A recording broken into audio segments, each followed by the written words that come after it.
I'd love to. I mean, there's so many words, whether that's aggressive and assertive or emotional versus passionate. There's lots of words I think that get used. I think your question is an important one, and that's how do we change the narrative? And that's the $1,000,000 question. And so I've got some thoughts on that. I'm going to give you my top four. How's that? I think the first thing is we protect our sisters and we call it out when we see it. And this goes for both women and men. And Gregory, you've just talked about this. When you see something, say something. Sometimes all we need to do is confront the issue head on. And this will work when people are willing to change, but they're just not aware of their own bias. I think the second thought I have on this is we catch ourselves when we do it. We look at ourselves, not just at other people, because sometimes we do this too. It gets so ingrained in us. So catch ourselves when we do it and change our own behavior. Teach yourself how to be different. And this is all about remediation.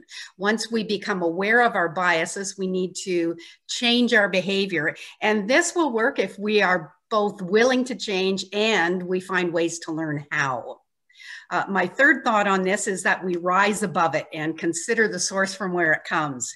A little bit like picking your battles. And I'm not saying just be tough, suck it up and take it. I'm not saying that. What I am saying here is that there is some benefit to having a bit of a thick skin and considering the source from which it comes. And there will be times that you'll come up against people who are neither willing or able to change. So if you're in a position of leadership, you want to find ways to remove the offending individual.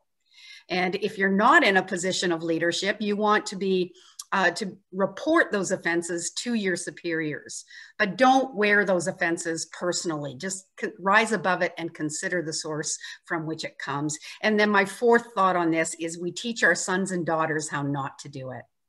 If we truly want permanent culture change with respect to diversity for our sons and our daughters, and in my case, in my grandsons and granddaughters, we teach them about justice and we teach them about equality across gender and race.